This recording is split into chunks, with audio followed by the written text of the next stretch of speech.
একদিকে Jogeshchandra Chowdhury law college, অন্যদিকে হরিণঘাটা দাসপোলডাঙ্গা প্রাথমিক বিদ্যালয়, এবং এই দুই জায়গাতেই দেখা যাচ্ছে যে পুলিশি প্রহরা, এবং এই পুলিশি প্রহরায় সরস্বতী পুজো হচ্ছে।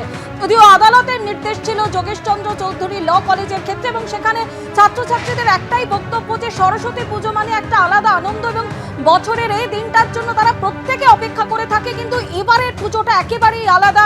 এইভাবে পুলিশি প্রহরায় সরস্বতী পুজো তাদের কাটাতে হচ্ছে, যা কোনোভাবেই কাম্য নয়। অন্যদিকে হরিণঘাটা দাসপোলডাঙ্গা প্রাথমিক বিদ্যালয়ে আপনারা দেখলেন যে গ্রামের যারা মহিলারা তারা কিন্তু স্কুলের ভেতরে ঢুকতে পারছেন না, তারা বাইরে দাঁড়িয়েই কিন্তু উলুধ্বনি দিচ্ছেন এবং পুজোয় অংশগ্রহণ করছেন।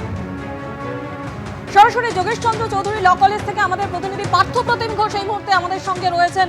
পার্থ, আমরা গতকালও দেখেছি ঠিক যেভাবে কড়া পুলিশি প্রহরা, আজও ঠিক একইভাবে দেখা যাচ্ছে কড়া পুলিশি প্রহরা, এবং কিছুক্ষণ আগে যে ছাত্রছাত্রীদের সাথে তুমি কথা বলছিলে তারা বলছিল যে এই ছবি খুব লজ্জার, তারা এভাবে বাগদেবীর আরাধনা কখনো চায়নি।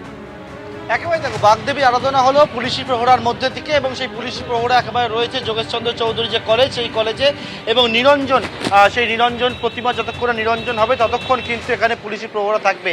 আর কিছুক্ষণ পরে এখানে নিরঞ্জন হবে, এবং যোগেশচন্দ্র চৌধুরী কলেজের ল বিভাগ তারা এখানে যে পুজোর আয়োজন করেছিল সেই পুজোর আয়োজনে যে নিরঞ্জনের যে প্রক্রিয়া সেই কাজ চলছে একদিকে, বাইরে এরকম পুলিশি প্রহরা, সেই পুলিশি প্রহরা রয়েছে।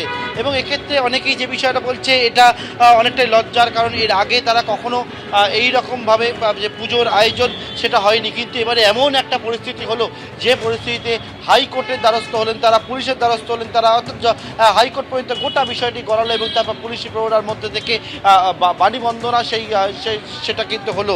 এবং গতকালকে পুজো হয়েছে, আজকে সকাল থেকেও পুলিশ রয়েছে, এবং তার পাশাপাশি কিন্তু পড়ুয়ারা তারা এসছেন, এবং তাদের সকলের উপস্থিতিতে, এবং পুলিশ এখানে চারিদিকে, শুধুমাত্র এই মেন গেট না, মেন গেট, পাশের পিছনের গেট, রাস্তা, চারিদিকে পুলিশ একেবারে 6 লাখ থেকে এই পুজোর যে আয়োজন সেই পুজোর আয়োজন হলো।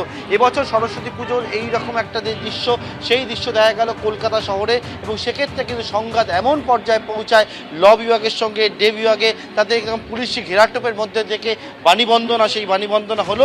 এখন যতক্ষণ নিরঞ্জন হচ্ছে, যতক্ষণ সরস্বতী প্রতিমা থাকবে কলেজের মধ্যে, ততক্ষণ হাইকোর্টের যে নির্দেশ রয়েছে ততক্ষণ পুলিশি প্রহরা থাকবে, এবং সেই পুলিশি প্রহরা এখনও পর্যন্ত রয়েছে যোগেশচন্দ্র চৌধুরী কলেজে।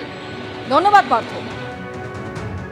বাগদেবী কখনো এরকম কল্পনা করেননি যে তাকে এসপিজি প্রহরা দিয়ে এখানে আসতে হবে, কারণ পশ্চিমবঙ্গ শিক্ষার পীঠস্থান মনে করা হতো। আর সেই জন্যই এখানে যে কোনো পুজোর থেকে সবচেয়ে বেশি সরস্বতী পুজো হতো, প্রত্যেকটা স্কুলে, কলেজে, প্রাইমারি স্কুলে, কোচিং সেন্টারে, পাড়ায়, মহল্লায়, এমনকি বাড়িতে।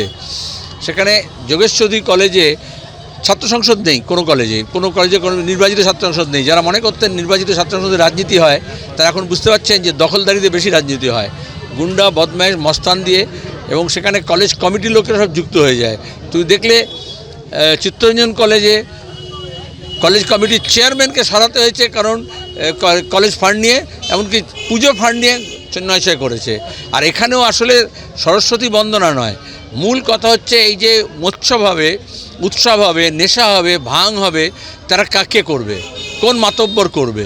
সাধারণ ছাত্রছাত্রীদের দোষ নেই, তুই ছাত্রছাত্রীদের দুটো ক্যাম্পে ভাগ করে দেওয়া হয়েছে।